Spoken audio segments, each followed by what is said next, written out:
Hello. Yeah, looks good. All right.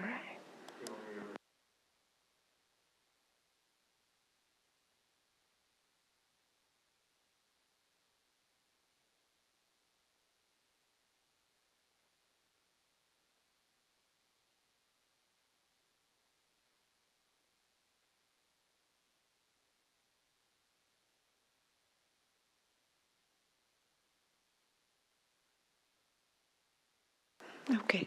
I think we're good.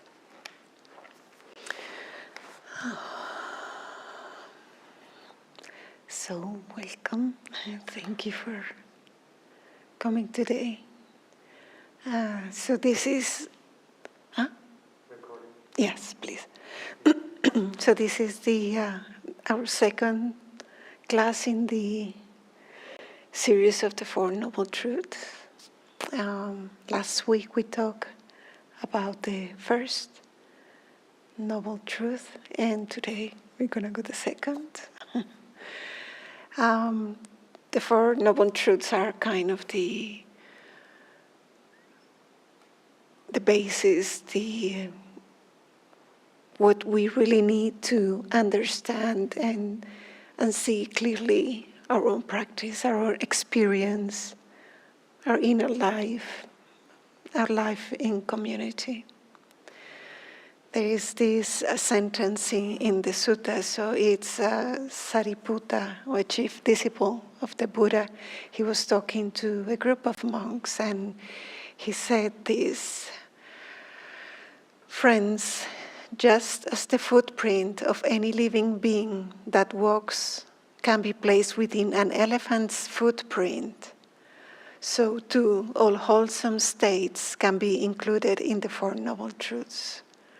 So it's kind of from there we start. And we go back and forth.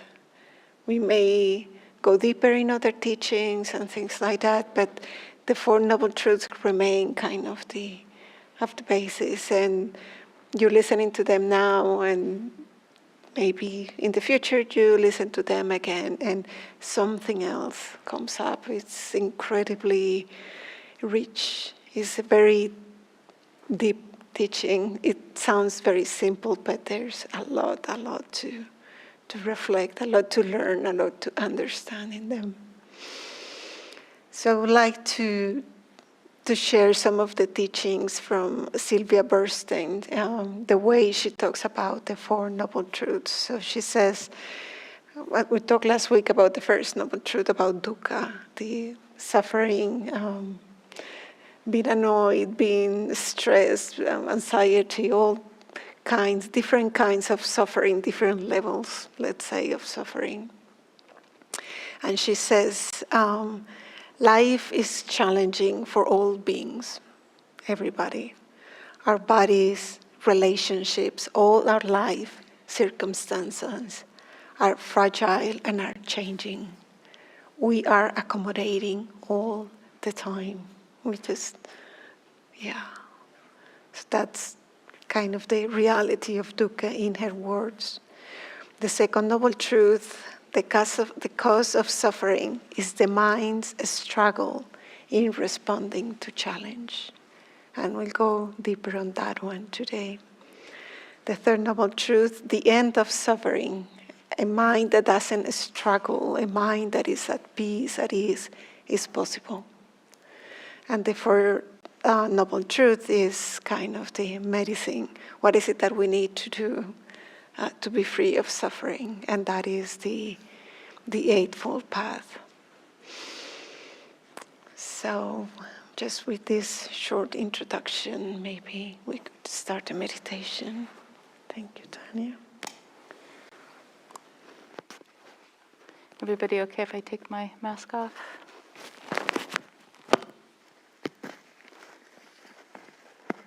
That was great. I'm just going to repeat those. Can you make me a teeny bit louder, I think? How's the volume, you guys? Is it loud enough? Okay. So, life is challenging for all. Our bodies, relationships, all of life circumstances are fragile and changing. We are always accommodating.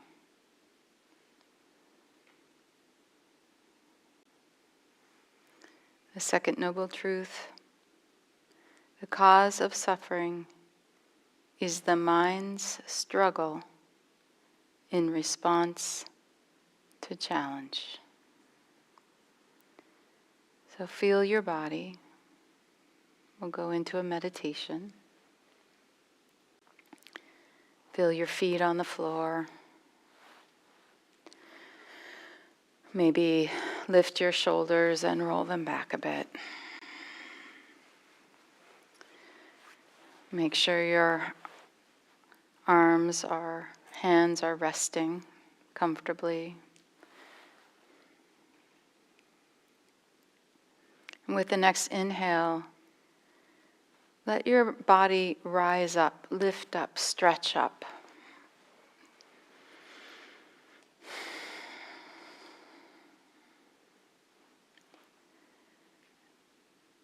Feeling yourself rising up to the present moment, to meet right here, just this space, this body in this moment, with whatever emotions and thoughts and sensations that are happening here.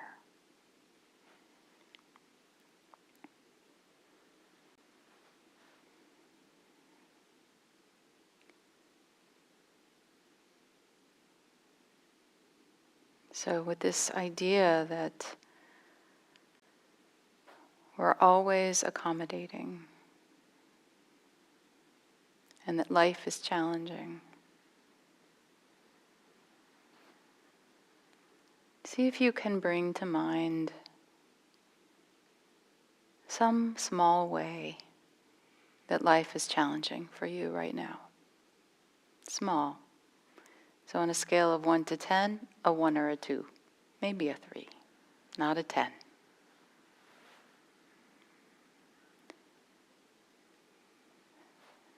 So there's the challenge. And then there's our struggle to be with that challenge. See if you can feel into the struggle. And as you hold that struggle, just notice the way that you might struggle a bit in response to this challenge.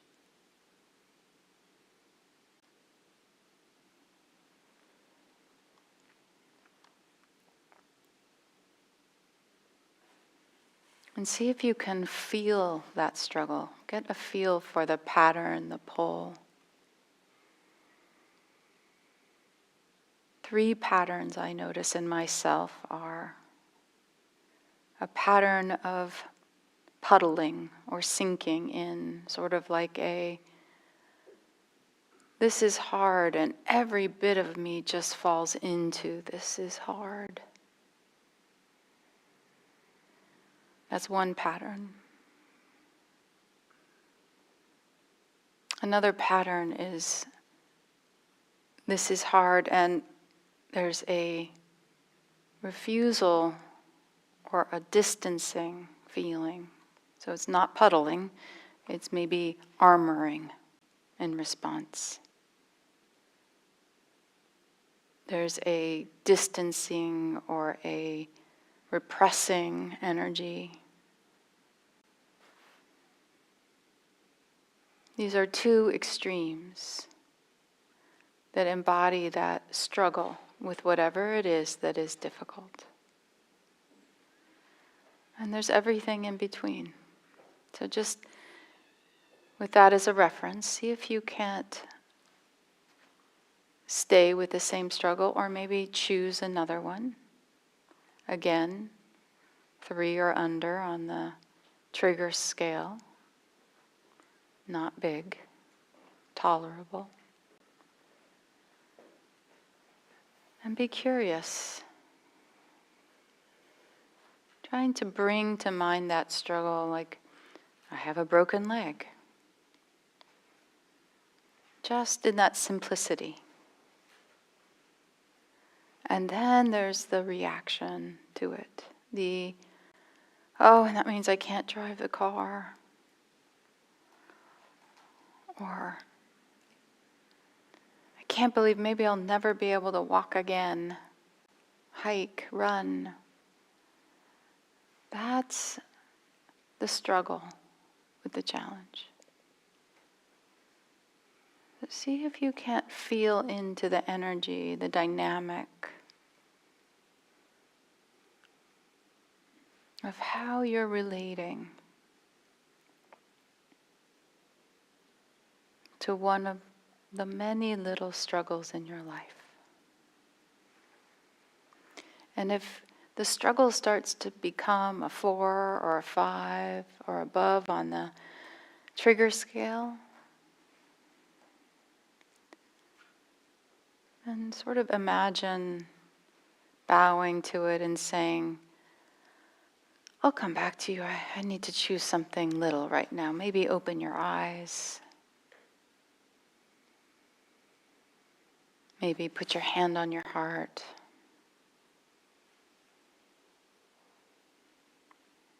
This is hard.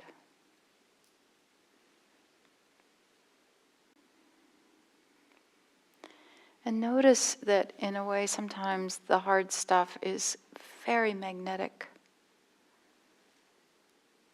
The mind just really wants to stay focused on it. So just see that magnetic energy, that pull, that draw, the way it keeps pulling us back. Feel that.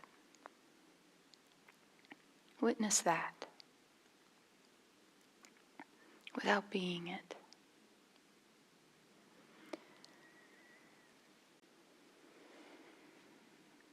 And see if you can't soften. Just like in a warm bath, softening around all of this that's happening in your mind.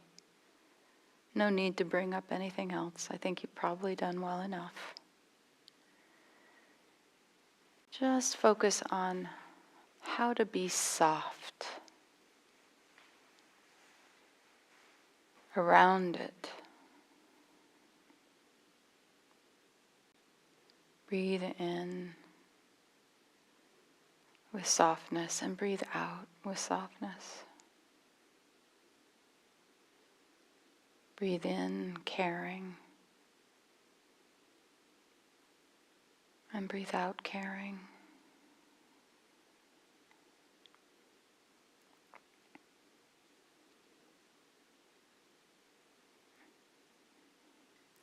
And let's do a little body scan starting at the top of the head, just above the head. Just first standing with alongside the body, taking it in. The sense of a caring and wise eyes.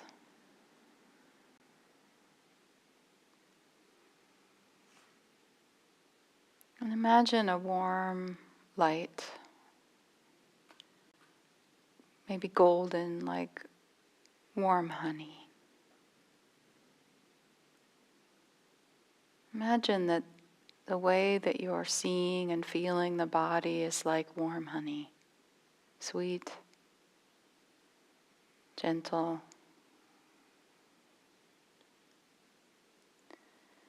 Just sort of let it, the awareness, slowly glide down from the top of the head,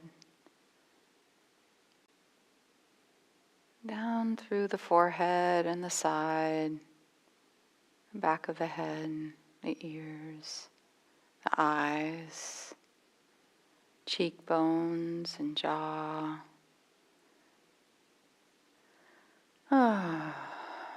Taking some breaths down the chin, the neck, sides of the neck, back of the neck, tops of the shoulders,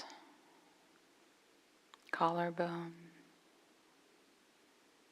down the front of your chest,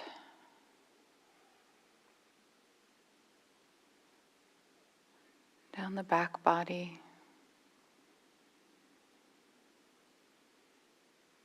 just take in your time,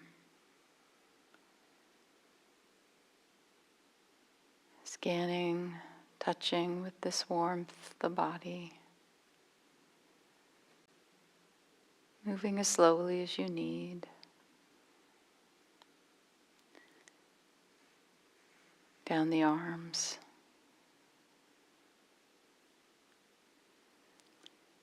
With each exhale, just invite a little bit of softening, a little bit of relaxing.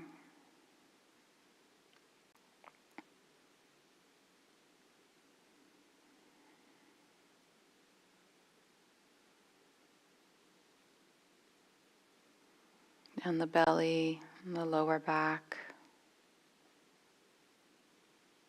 the hips and the bottom.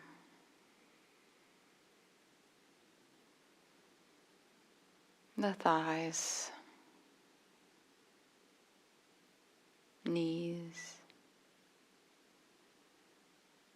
shins and calves,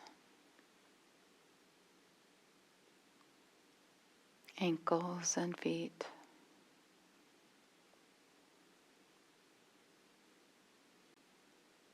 Just breathing into the whole body now, feeling it expand with the inhale, contract with the exhale.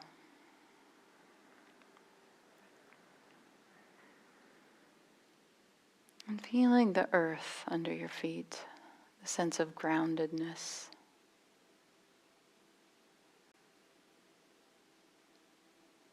So being soft and relaxed, but here, upright.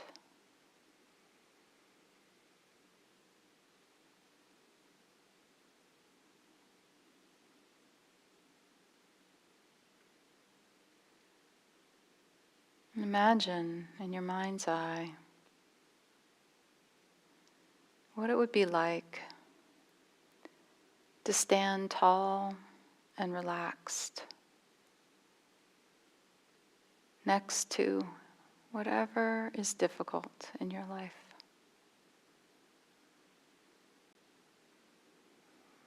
Maybe imagine what it's like when somebody puts their hand on your shoulder or just stands beside you with support in this caring but upright way.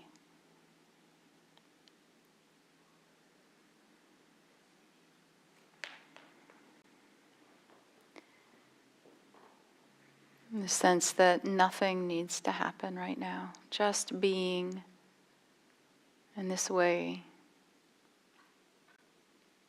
with whatever's going on is all that's needed.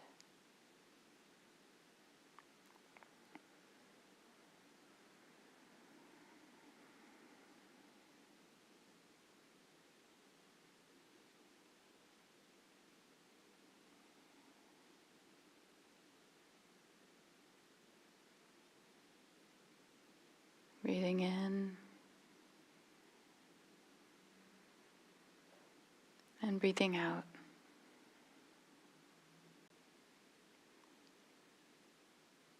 Feeling the flow,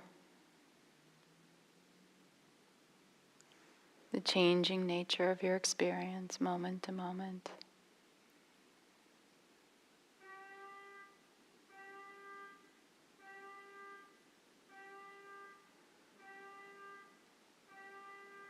Changing nature of sound.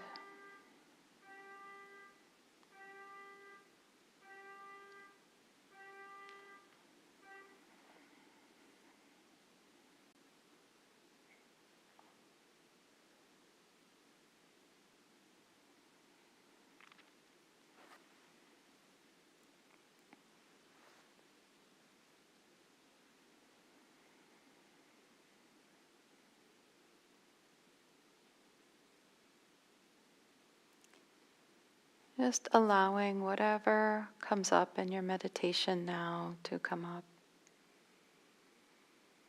Just witnessing. Nothing needs to happen. Just holding this calm and upright presence in the middle of it all.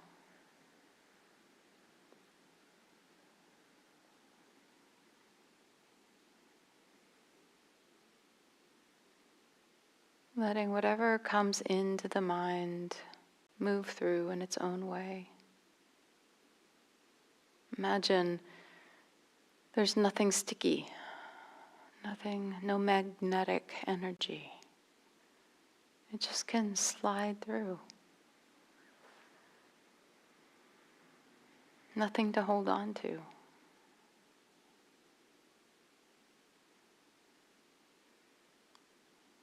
And then when you notice some holding, some tension,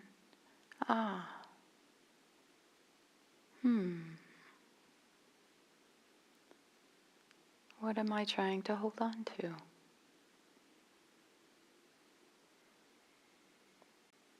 A feeling? A thought? The way I wish it were? A memory? Can it be held on to?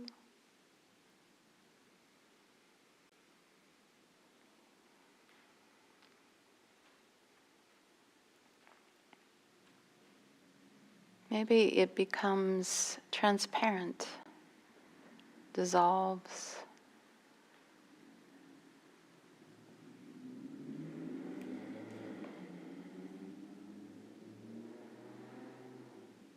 And feeling the breath and the body right here.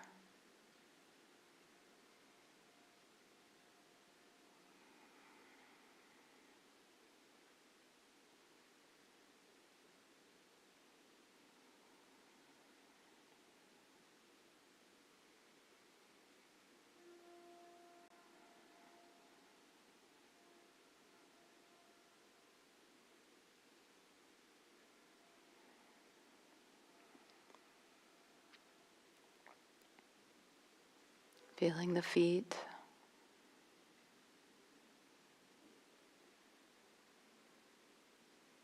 The support of the earth.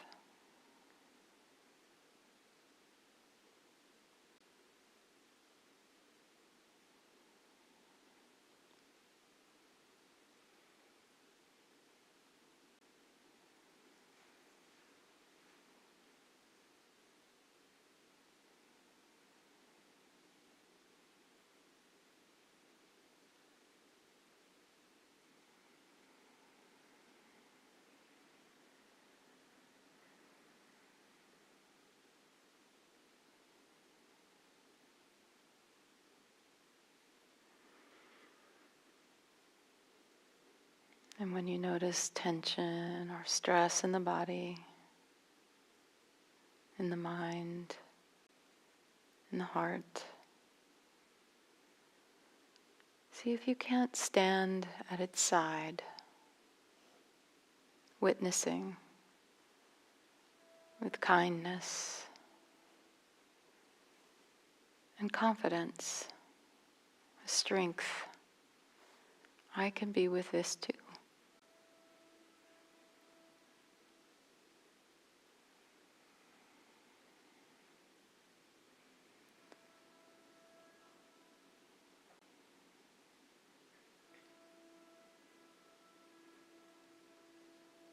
Right here, right now, in this moment, I don't need to do anything. Just be aware.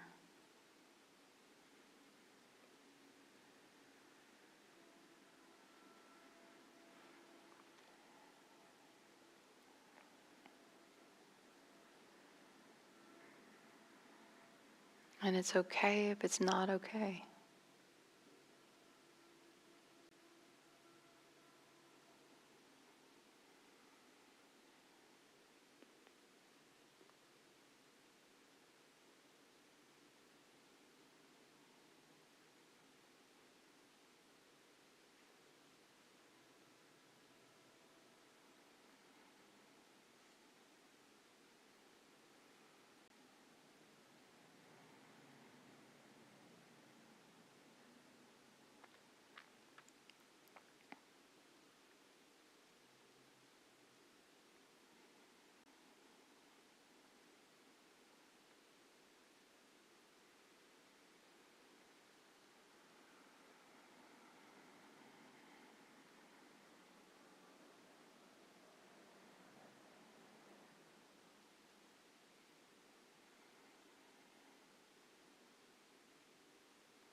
Everything's okay.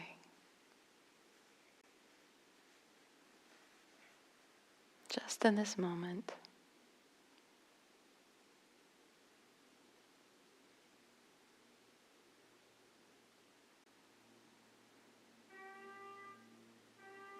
Even the weird honking horn is just fine. It's the weirdest sounding alarm horn. Wow, it's like a flat tire or something.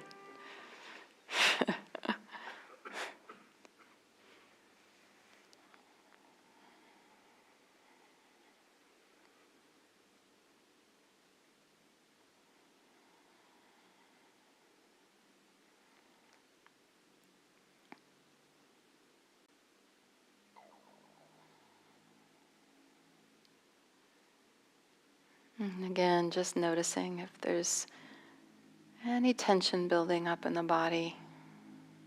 It just kind of keeps coming back in my body.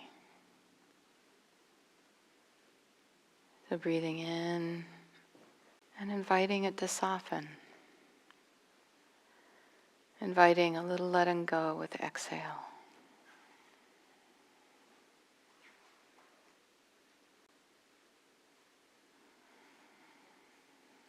And over again. Just softening, allowing, and meeting, standing up to meet whatever is happening.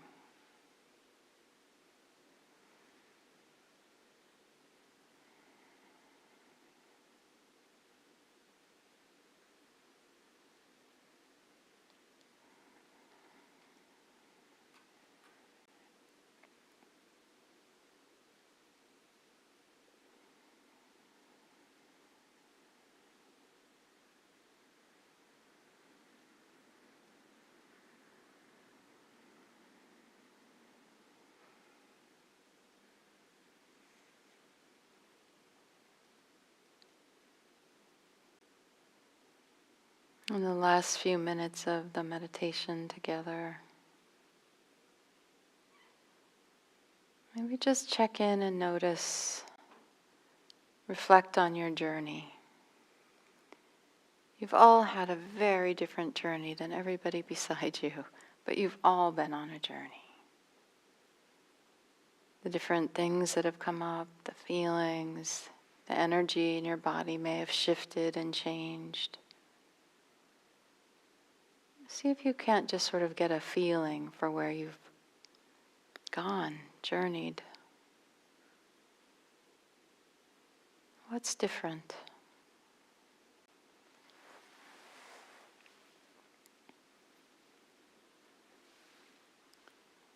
When you think back to the difficulty you first thought of, the challenge,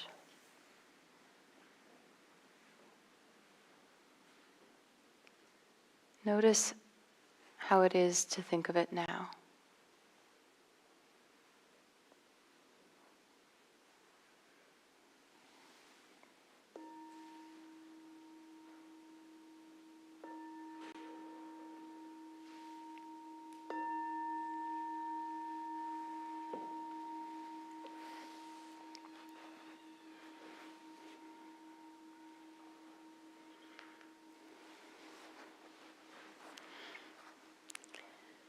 So we'll take a couple of minutes just to reflect on how was that for you?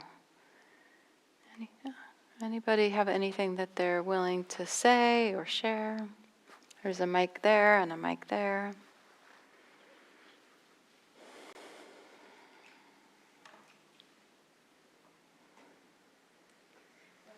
Great.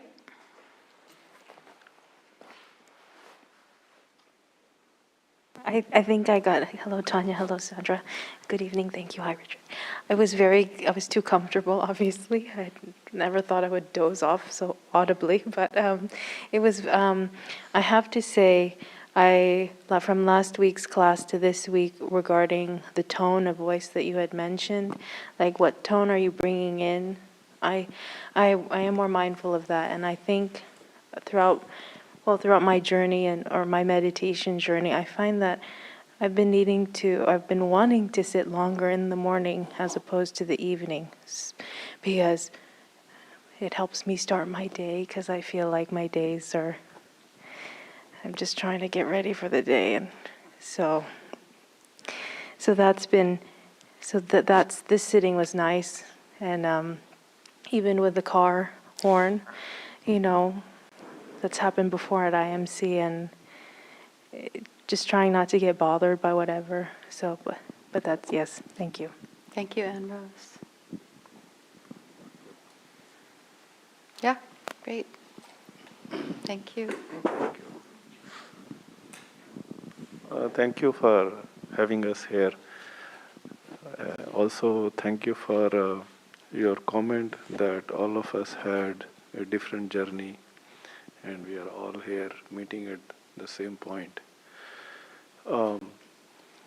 There is some poetry which I will try to make like a close English, essentially a couplet, make a approximate English translation of that. The two hearts are beating, but the music is the same. Two hearts are beating, but the music is the same. Or the sound is the same. The sound.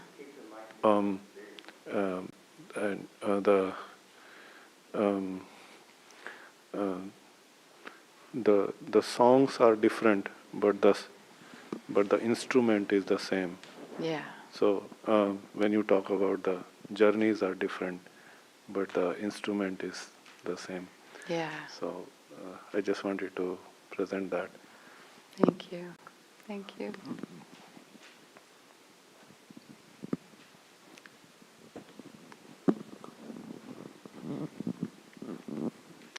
Thanks so much for the meditation. I was surprised at when you invited us to pick something that was just like a 1 or 2, and then I think the invitation was to like let go of the struggle a little bit. And wow, I was so surprised how good it felt to let go of the struggle. And then also it was about my students that I work with, and then it just like what came to me was just like, I can let go and just trust that they're going to figure out how to do this. And that's so much, it's just so much more loving than the other way that it could be of like this, like holding on, we have to do it.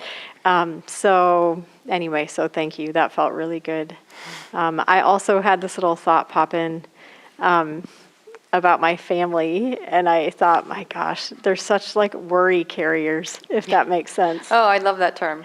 Yeah, and I love them all to pieces, but it's such a thing in my family to worry. So anyway, maybe when that comes up, that invitation to let go of the struggle could be a really good, just a good place to go. Thank you.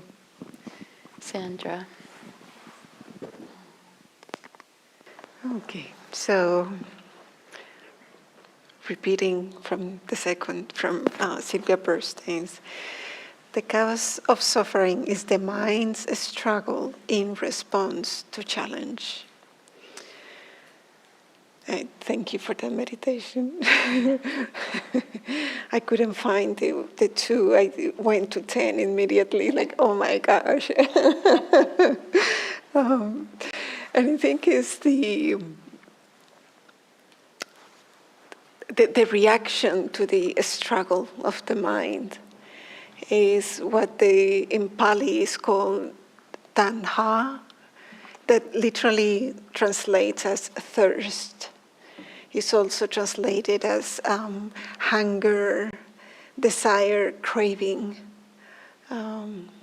Thirst works very well for me now in this moment of my life. And as you'll find the translation that really expresses where you are, how it feels for you. So we have the challenge, the mind struggles, and then that thirst. The challenge, and in the 3 of them is kind of the way things are, really. We cannot control the challenges in our life. They're going to happen no matter what. The way our minds work, linked because we're just humans, is we're going to struggle, and it can take different forms. And also, like that desire for things to be well, we want to live with ease, at peace. So it's that thirst, that hunger, in a way, is kind of natural. Gregory Kramer says that the clinging, the grasping, is what makes the bridge between that thirst and the suffering.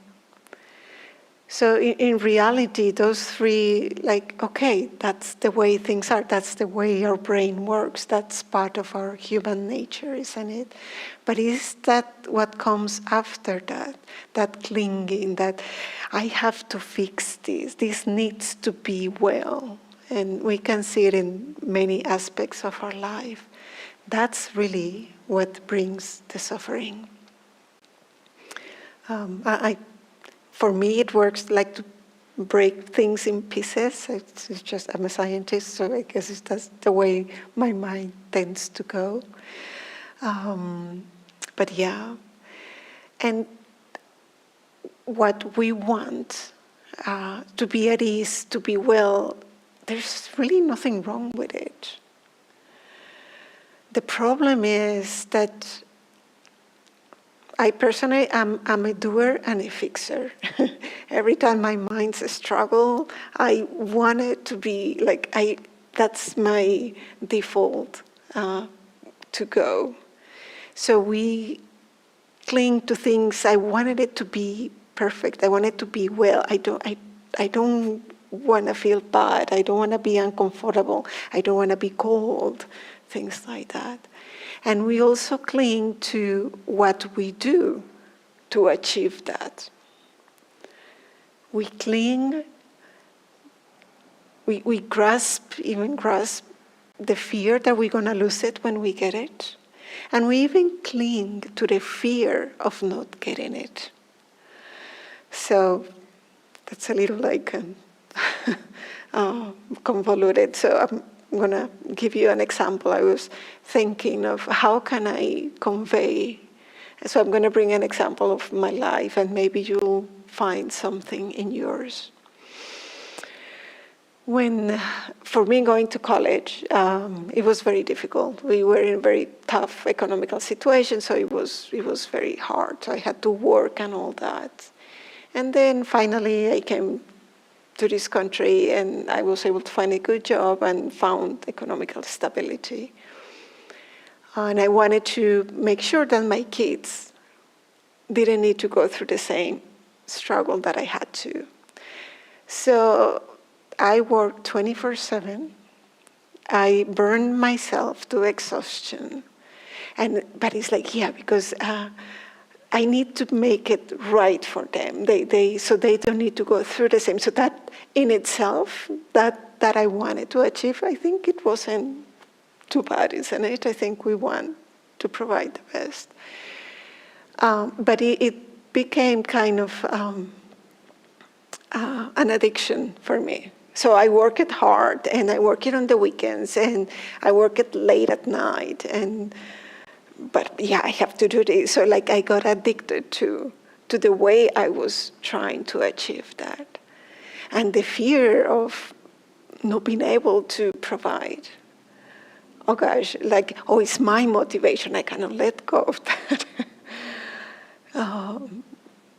And then the fear of not being enough, not achieving enough. Because then it becomes very convoluted, isn't it? It's not only one thing. We tend to mix a lot of things.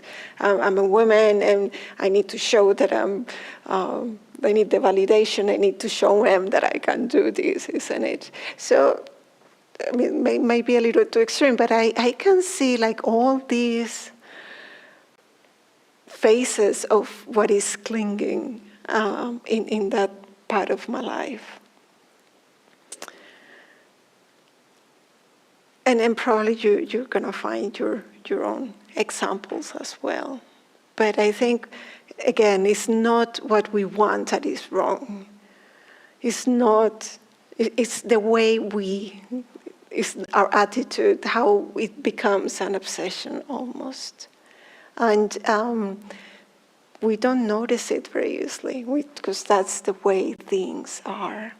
And there are much simpler things, and we just simply don't notice. Like when I got here earlier, and for some reason the thermostat was 72 Fahrenheit. It was like, oh my gosh, it's so hot. Like I started going, how is it? I was trying to remember how to, like, wow, this is, what is it that we're going to talk about today?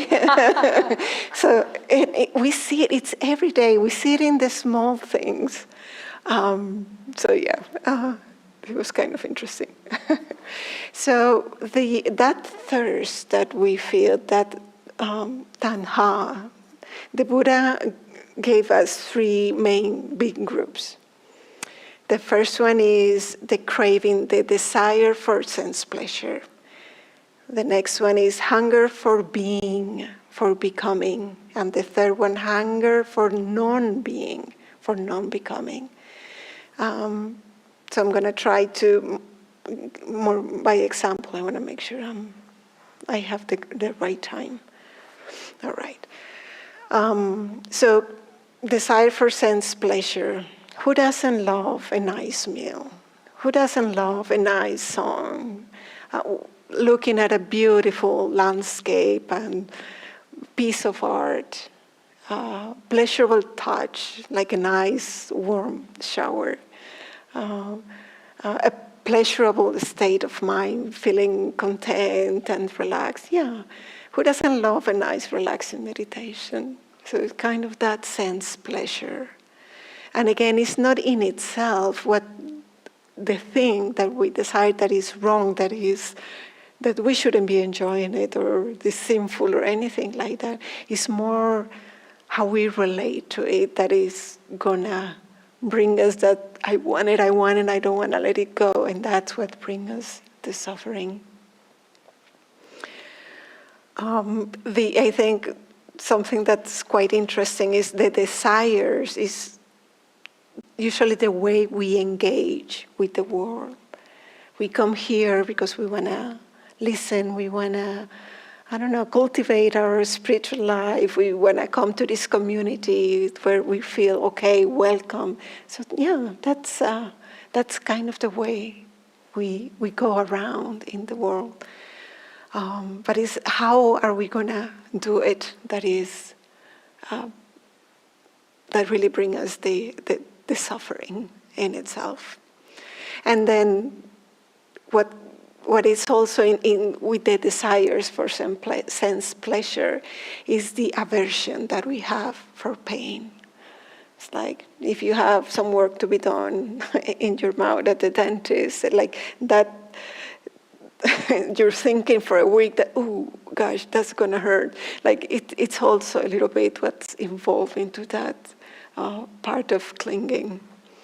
And now for the hunger for being or for non-being, rather than going into too much talk about it, I'm maybe give you some examples. So you get to work and you have been assigned a certain parking spot because you are the employee of the month, and then you arrive and there's somebody parked there. Oh, what a lack of respect, for goodness sake. They don't know that I am the employee of the month. Like that desire to be seen, to be known, isn't it? Or you want people, depending on our personalities, isn't it? You're very good at making jokes and things like that, and somebody is not laughing at your joke, at the comment that you just did. Like, oh, wow, I'm that person. Like, you need to laugh at my jokes, or things like that. And even, like we just had the elections in November, and you think you have very strong position about that proposition, and you voted against it and rallied your friends and all that, and the proposition passed. Wow, like all this, my opinion, my political beliefs, my religious belief, we really, and we identify so much with those. One that I found quite interesting, first when I came to this country, is how some people feel offended when I said Happy Holidays and not Merry Christmas, for example. It was taken very personally. It took me a little while to figure that one. And then on the other end is this desire for not being seen. Like that team building event, and that all the group is invited, and oh gosh, it cannot end soon enough. Like you don't like. I don't like those. I mean, I end up enjoying it at the end, but it takes me like a week of preparation. Like there's something about all those things. I just don't want to be seen in that context. We don't want to be seen. Please, Earth, open up and eat me up. In a way, and I mean, you can read more about it, but I thought that maybe that gives us a little bit of a sense. Sometimes we want to be seen, and it's part of our nature, isn't it? We live in communities. We belong in communities. We want to belong, and sometimes we don't want to. Sometimes we just don't want to be. We want to be there. I want to be mindful of time. We've got 2 more minutes. Okay. Or whatever. Yeah, so what I wanted to say, sometimes when we talk about the clinging and thirst and the hunger and all that, it sounds like addictions to our desires. It sounds like very major, isn't it? But it's not. We see it every day. It's in our daily life. I don't like this chair. I wish I had, I don't know what. It's the little things that sometimes can make a difference in our daily life, in our daily day, in our life. Last week, I was going to the conference for work, and I wanted to see the talks that day, and our water heater broke. So when they fixed it, and then they had to shut off the gas, and then the air heater, the heating system in the house just died. Okay. So I couldn't go to it was like, oh my gosh, like that's, can I bring my practice into that? And I think I handled okay. I was like, okay, I wasn't too miserable. But it's in our daily life. It's every day. It's in traffic. It's coming here. It's going home. So don't think that because, okay, maybe I don't have those addictions, but think little. Think in the small things. What bothered you this morning? Where can I see those ideas, that clinging, that thirst? Where is it that is coming from? And what is the suffering? It's not big suffering. It's just I'm very annoyed by it. And that doesn't feel good. So I'll stop there. Thank you. Thank you. So one of the things I was thinking about was what is clinging, when it's more subtle, what does it feel like? Or when it's around something that's still sort of pleasant, right? Oh, I'm going to buy that thing, and I, push the purchase button, right? Or I'm thinking about what I want to buy, right? And it's that there can be something you like, and then there's this and you can, oh, it's pretty, it's nice. And then there's something that comes in that's a little sneaky. And it that kind of puts you into an automatic pilot mode. I feel like I get disconnected from my present moment when I get caught in that kind of wanting something. So there's the hunger, right, for a piece of, peanut butter rice cake or whatever it is. And I'm hungry and I need to eat. And that's fine, and that's great. But there's something then, if I get clinging to it and I get fixated on it, it's like the word that comes to mind is like being in an elevator, right? Like I'm no longer really connected to my experience. I'm more like on a ride. Does that make sense? There's a way that we can get kind of caught in it and we get disconnected actually from ourselves and from the present moment and even from the peanut butter rice cake. We might be eating it, but we're not really tasting it because we're in this craving, right?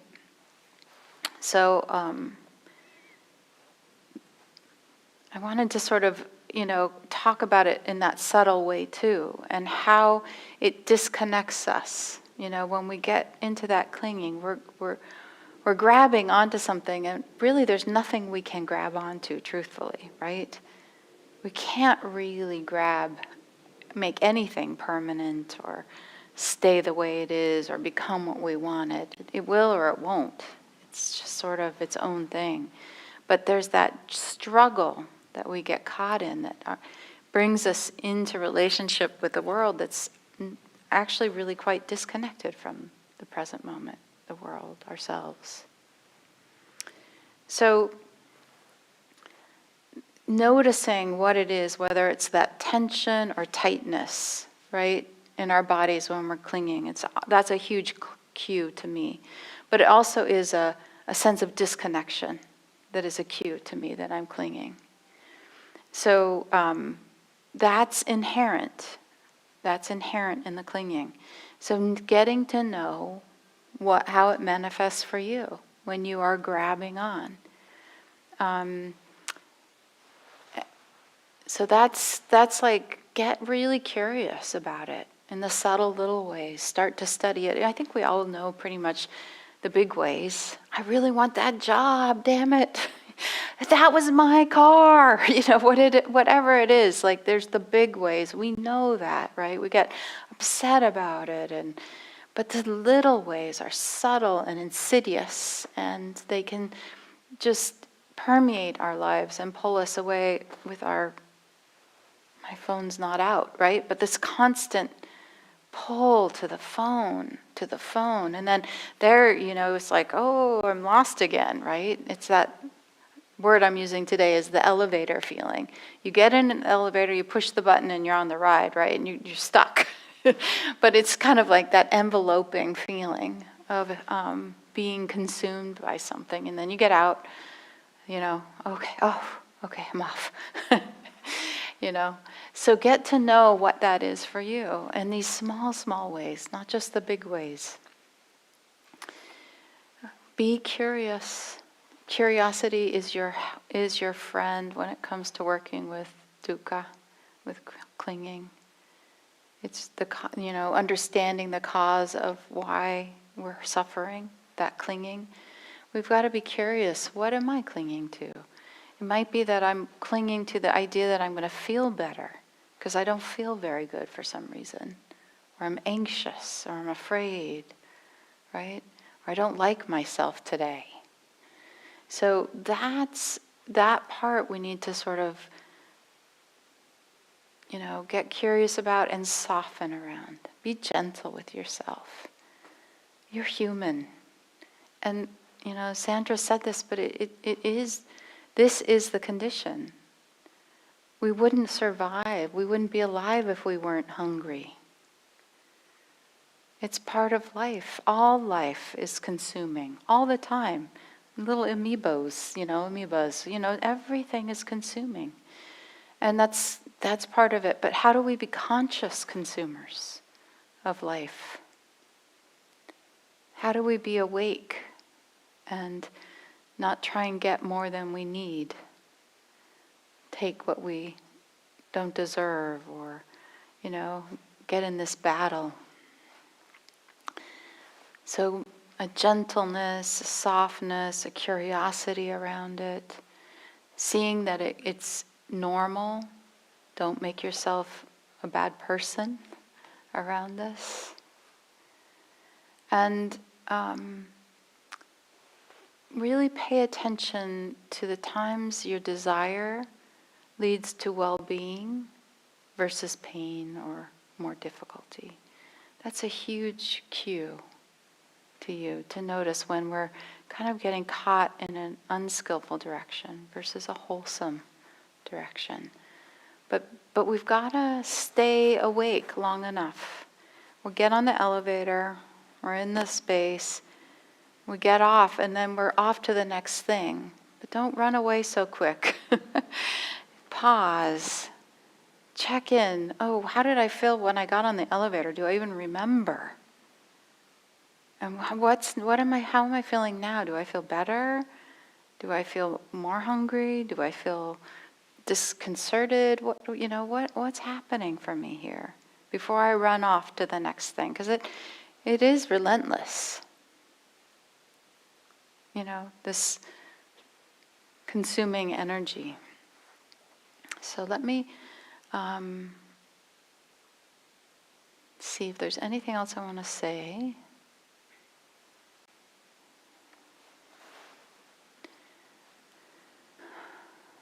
I think that I'll just say, moving away from suffering and toward liberation requires us to let go of unskillful actions, unskillful thoughts, and unskillful intentions. What helps us let go is seeing that they cause us suffering. That really helps us let go, to see how it's hurting, where it leads us. Taking the path toward freedom requires us to take responsibility for our thoughts, attitudes, and behaviors. It's really helpful to ask, is this serving or harming myself or others? Is this serving or harming?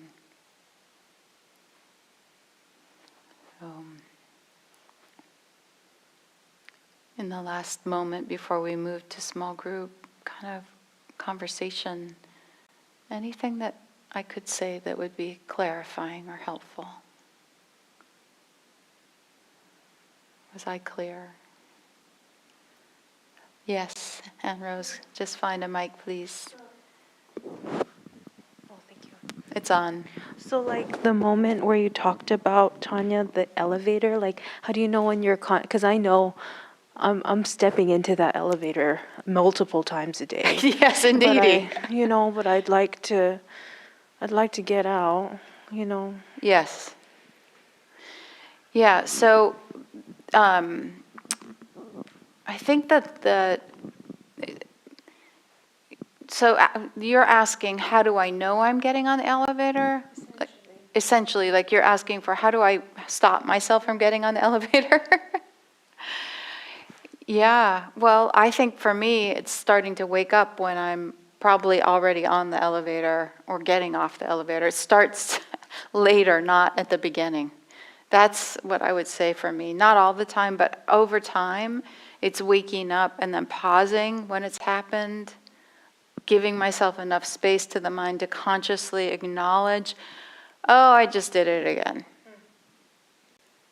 Okay, how does that feel? Okay, and then when I have the energy to even go okay, can I go back another step? What happened right before I got caught? What was going on for me? And I may or may not have an answer, but being curious about it actually is starting to teach the mind to pay attention. And so we start to grow our interest, and our mind starts to just tune into these things. And then we start to combine and couple, wanting this with the pain afterwards, because we've consciously connected the two. Does that make sense? Okay. Thank you. That we have habits, we have patterns, and yes, we have to catch ourselves. I don't know how many times when we leave in the elevator, but at least we're catching ourselves. And then maybe we start identifying like, oh, I tend to do this. So in a way, kind of start making mental note, like a little post-it that when I get there, I know I need to pay attention. It's like right now, holiday season shopping, be very aware. Like you go to the websites where you're gonna find your gifts, and it's like order early because transportation, blah blah. I mean, the world out there wants you to be very thirsty and very clingy. So, okay, so I need to pay attention when these things happen, and we need to get caught many times before we notice. That's the way it is. That's the only way we learn. Yeah. I like that.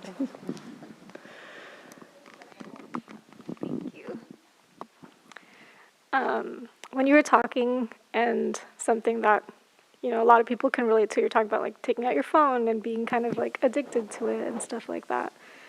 And it made me think a lot about like just triggers and how we like deal with triggers. And not necessarily, like, it could be like big triggers or even just like little things that trigger us down this like negative rabbit hole. I guess my question is around like, in some ways, you know, the advice is like we should remove those triggers. So like, don't use social media, for example, is like the obvious one that we hear a lot. Or, I mean, sometimes the triggers can even come from like books or like talking to certain people or like watching certain TV shows and stuff.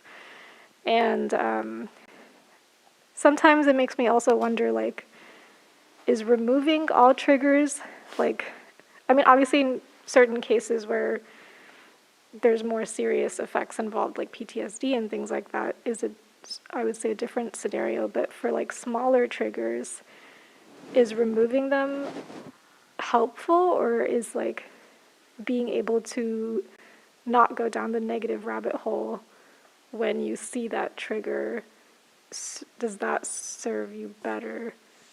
Or is there like no right answer? I don't know. Yeah. Do you mind if I answer this one? Go ahead. Yeah, it's a really important question.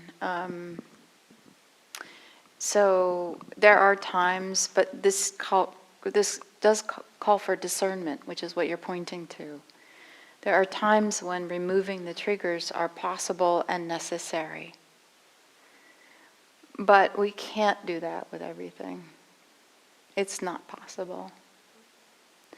And that one of the things that I had sort of suggested in the guided meditation was,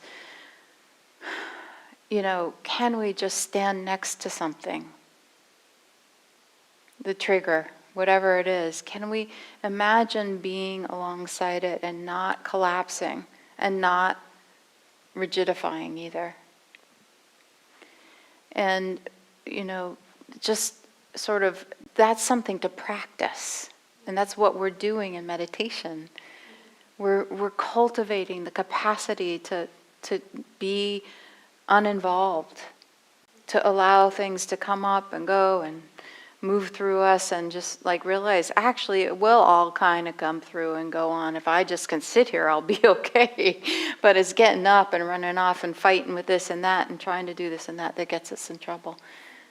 So discernment is necessary. We can't get rid of all the triggers. In fact, triggers are really just associations. And our brain is an association organ, prediction organ. We've got this, library of experiences that our brain pulls on to associate. And so it's not possible. But let me say one more quick thing here, which is we can work on also adding what we're associating. We can add things, like if we have a trigger, we can start to build other experiences around that, resourcing experiences, positive experiences, empowerment experiences, recognizing, oh, I can sit next to this and it's not going to kill me, kind of thing. Okay.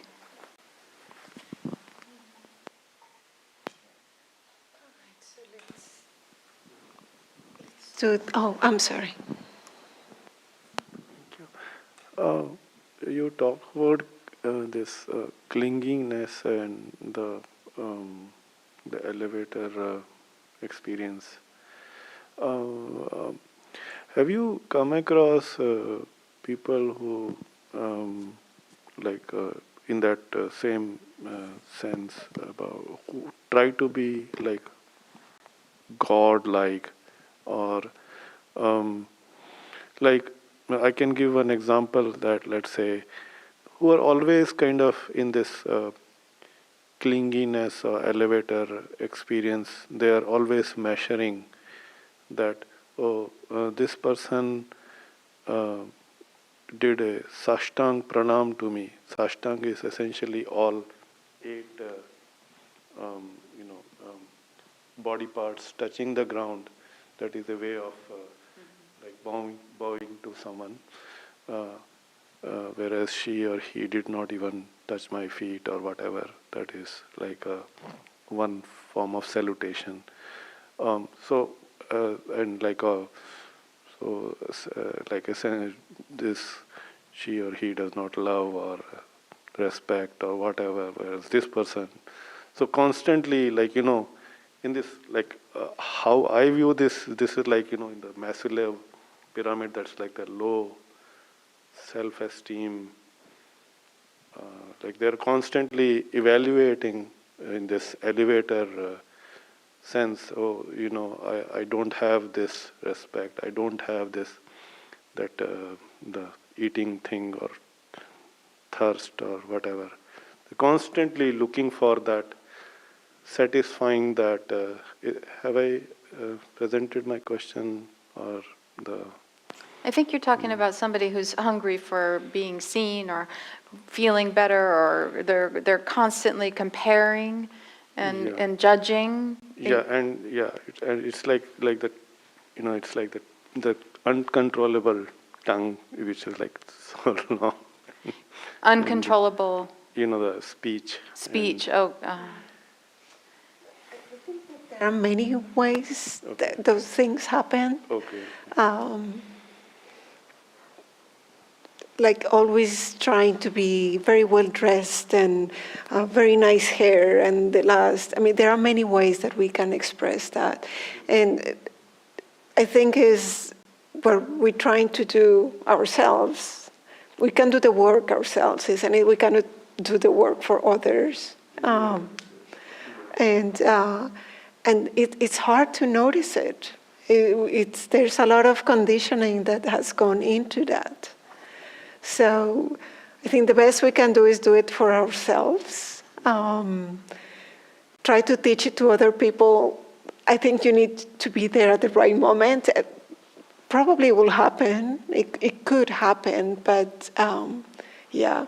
It's like the person that doesn't want to be seen, that wants to be invisible.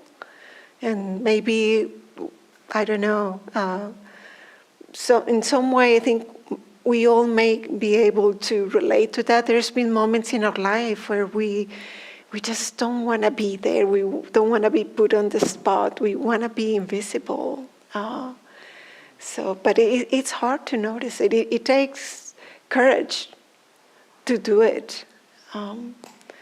Yeah, that makes sense.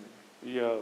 Well, I mean, it's essentially, yeah. I mean, I'm especially Hold like your mic up. in smaller circles. It kind of when we are operating in a very small circle of people. Let's say we are like, I mean, we are. I guess we don't have a choice of not being far away, and which means that. So I have been in Bali, so I'm more superior to this person.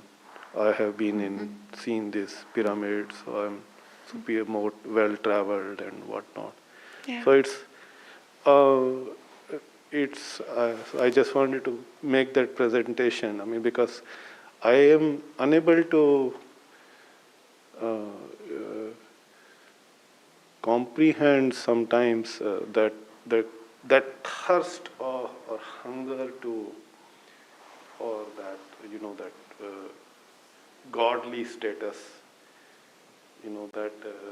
It's really a clinging to an identity, It's just, it's whether you want to be dressed up identity, or you want to be smarter than other people identity, or you want to be better because you've traveled more places. It's all identity. And we're trying to make ourselves create some self that's elusive and vulnerable, so it doesn't really work. But we keep trying, right? And so it sounds like you're describing as very uncomfortable person and trying to make themselves better, or trying to make other people feel bad to make themselves feel better. I'm not sure which way it is, but it's clinging to an identity, right? Yeah. And also when we satisfy those desires, when we achieve those things, the satisfaction, the well-being lasts a little bit. It's not the happiness. It's just a moment, and when that clinging, it keeps kind of reinforcing itself, because we need more of it, and more of it to be well. So, yeah. So should we? Yeah, let's go to the... Well, I think we need to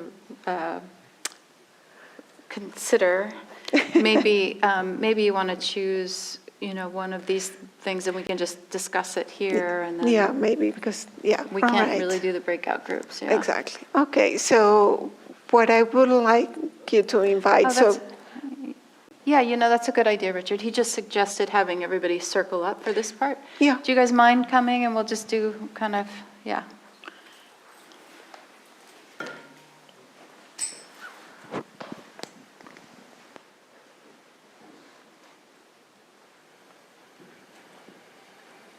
Just stay off the blue line, because that's the camera. Just, yeah, there you go. Thank you. all right, so I'm gonna maybe read something, like invite you to think of something in your life and see what comes up. And perhaps something that we didn't touch too much was about the satisfaction that we get out of it. So think of a moment, and try to maybe something recent, today, this week. So now you can see in retrospect that, wow, that was a moment where I felt that thirst, that hunger, that craving for something. And you were able to get it. You got what you wanted. Things were done the way you wanted it. Like, that's the way you got it. So I would invite you to think about how did it feel to get it? And did it last? And perhaps did it open you for more? Did it make you thirstier for more? So that's one thing. And also, so not to be so focused on the thirst part and the clinging part, maybe you can also think of a moment, even a small thing, where you were able to let go, to let things be, to be content to what was happening. And how does that feel? Even a small thing, how does it feel? How does it feel in the body? And like, if you could contrast both, what do you see? And see, so let's take those two. If anybody would like to. Anybody have an example? I could share a little one. Just to help you get started if you need the help. So I need new glasses. And, my prescription's changed, right? And so, if you wear glasses, it's like, oh my God, what frame, what color, what, the weight, plastic, or the nose things, all these things, right? And so the last pair of glasses, this pair have been okay. I don't love them, but they're okay, you know. And so it's like, and I've gotten a few pair that I really didn't like. So I was like, okay, I got to really try a lot of different glasses here. And then I ordered some try-on at home glasses, and I ordered some I actually ordered them, and I didn't like them, and I took them back. And so all this like energy and trying on, looking, well, taking pictures, what do you think of this one? And then I was like, you know, I have this old pair of glasses that I really like a lot. And when I finally settled on just using that frame and getting new glasses, it was like, oh, that was contentment. That was like such a relief rather than that seeking, the trying to find the right pair so I don't blow it again, right? And end up with glasses I hate and hurt my nose or whatever. But why didn't I think, why wasn't that the first choice? I don't know, but I got there, thank God. Anybody else want to? Want to share something? Great.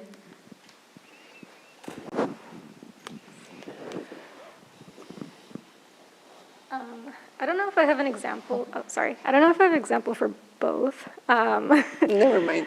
But one thing that, so recently I've been taking a break from working and I'm taking some classes. One of them I'm taking is in ceramics, which is something I love doing. And it's like, it's been great. And I definitely have felt like a new feeling of like, I'm excited to like wake up at 7 a.m. and go to class and on a weekday, which is like, I don't think I've ever felt that way before. And so that's been great, but I think it's something around what you're saying where it's like we have the clinging even when it's something good. Yeah. And I find myself sometimes like in class and like this is what I've been looking forward to like all weekend and I'm here. And then I just get into this mode of like I need to like do everything and I need to like you know, get as much as I can done, and I need to like make sure I finish all these pieces, and then I'm like, oh my God, I like stop breathing normally, and I'm like, trying to get everything done in time, even though it's like something I really enjoy doing. Yeah. And I like don't let myself take a break, and so I've been trying to be better about that and like stop and be like, I don't have to get all this done right now, and I should like make sure I'm actually enjoying what I came here to do. So yeah. I think that's an example of both. You're noticing, and it's like I need to enjoy this. So in a way, it's like letting go. So yeah, that's very good. Thank you. Yeah, as you were talking, I had that, you know, in the airport, they have those flat escalators where, you know, you get on. It's like being on that thing, right? You're pulling you know, you're getting really fast, and it's what you're describing, right? Maybe you're doing this great thing, but somehow you're like grabbing, reaching, trying to get next, and you lose. It's like going by so fast, you're not even there. Yeah. You're not even enjoying it anymore. Yeah. Because the mind, this is where the mind, that's why I feel like the elevator, escalator thing, it's like we stop being here. We get in this head, we're imagining things. We're imagining what we want. And then we're relating to that instead of what's this. Yeah. Makes me think too of a friend of mine. So she stopped working in the company because she wanted to go more into cultivating her spiritual life and such. And it was so confusing for her because, like she was saying, it's like when the work we do is we are so overwhelmed all the time that when we have a break, like we only know overwhelm or vacation. We don't know anything in between. So she was saying, like, she didn't know what to, like, I have time. I don't know. It was very, yeah. Yeah, and then, like, okay, no, little by little. I mean, it took time. But, yeah. We need to relearn to enjoy. Yeah. Maybe that was like also, yeah, that's also a good example where like, yeah, when I left, I was like, I was not having a great time at the company I was working at. And I was like, once I quit, my life is going to be amazing. Like all my anxiety is going to go away and I'm just going to live like the best life ever. And at least like temporarily, you know. And then when I quit, I was like, why do I feel worse than when I did before? Because it's like, now I have more mental space to worry about Right. all the other things in my life that I was like, probably not thinking much about when I was working. So, I don't know if I understood the question correctly, but I think the way I'm trying to interpret it is not taking so much like catastrophizing of things and just noticing that there's no permanence, whether things are really horrible or really great, that will come to an end and it might, sort of transfer to one extreme or the other, and just trying to be okay with going through the motions and knowing that it'll change either for the worst or for the best again, and just trying to be able to like navigate that more regularly and sort of contently. Yeah, it's to avoid the addiction for it. I mean, the desire, the having it. Mm-hmm. And okay, it's gone, you got it, enjoy it, let it go. Mm-hmm. It's gone. Like, no, not fall into that cycle that more and more, like, yeah. So sometimes I'll notice myself sort of going down like a spiral of catastrophe, like, oh, this is so horrible. Now I'll lose my job and my car will break down. I'll end up on the streets and homeless or something like that. But I'm trying to maybe more so find a way to, if I have learned that behavior or mental way of thinking, how can I become my best cheerleader instead of being my worst critic, and trying to cultivate that more into not having such of a clinginess to either, something catastrophizing or even something great that is going wonderful. Yeah. And I think it takes courage for us to face those things, because it probably is coming from something that happened maybe when we were children or something like that, isn't it?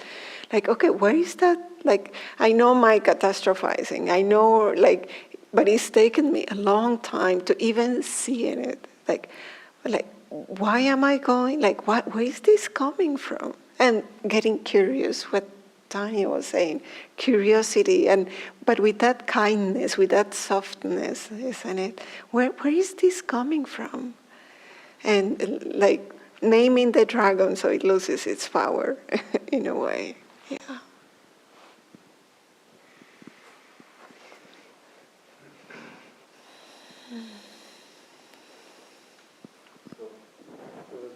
I'm not sure it's on. You talk about the enjoying each moment or taking time to be with each moment. And since you talked about that you are a scientist, I also wanted to talk about this concept of time dilation, or like sometimes people even in poetry they talk about, time seems to have frozen, which means like if people are having a good time, then they say that it's like the time has dilated or time has just stopped, and they just want to be in that moment. So I can give two examples.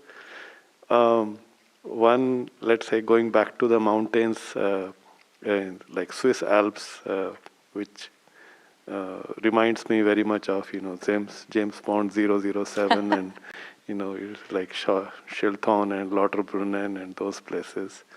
And just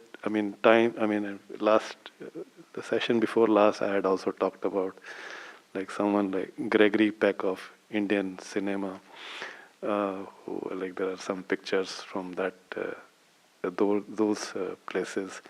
So when I have traveled to those places, the time just seems to have stopped. I like Zurich and Bern and all those places. I still can feel that joy and happiness that I had. And like in the immediate present, I have to make some presentation for some teaching some music, talk about some music.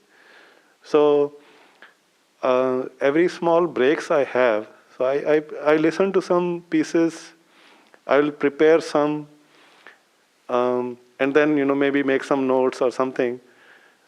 For me, those times, they just stop then and there. It's like the time has stopped. That those pieces I'm enjoying so much that whether now or in my sleep or I'm kind of enjoying that.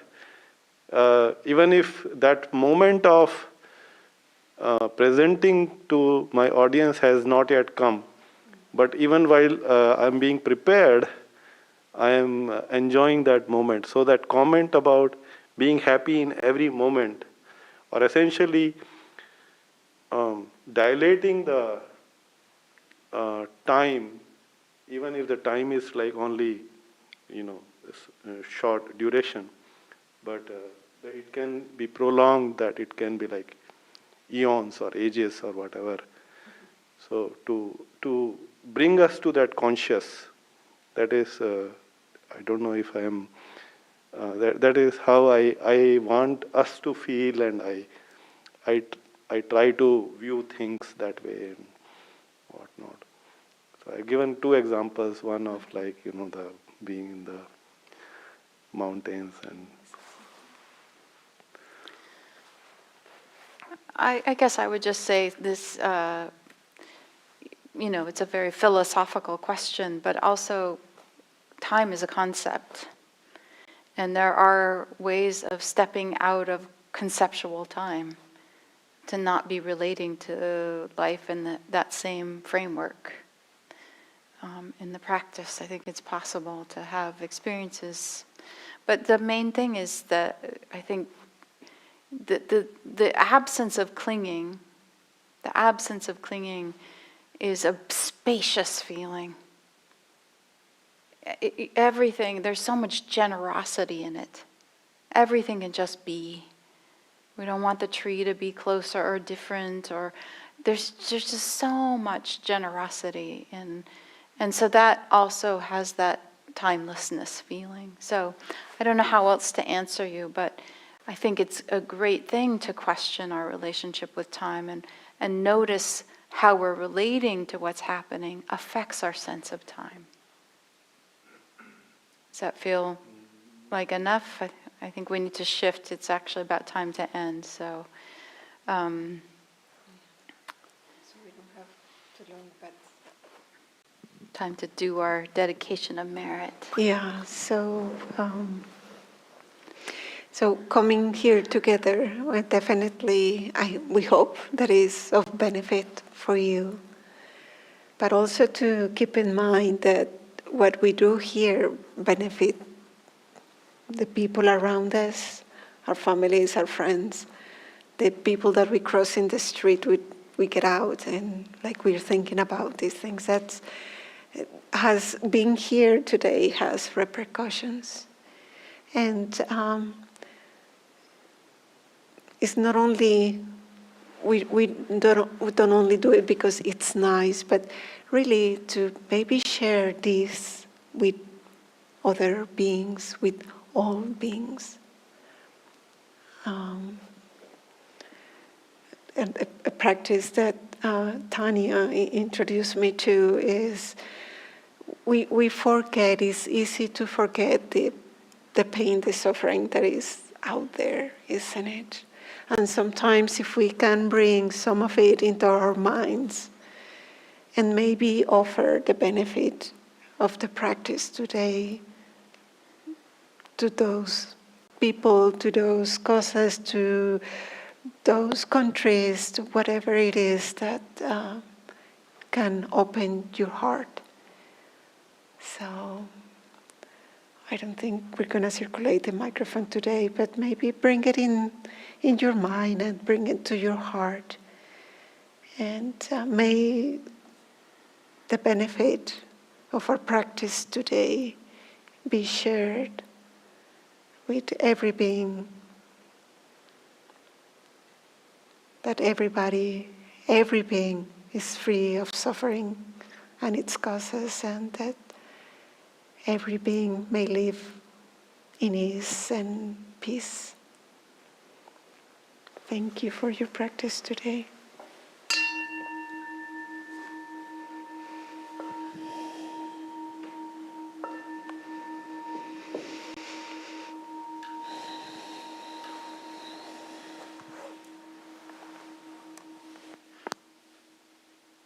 I'm happy to try and see if I can answer more differently or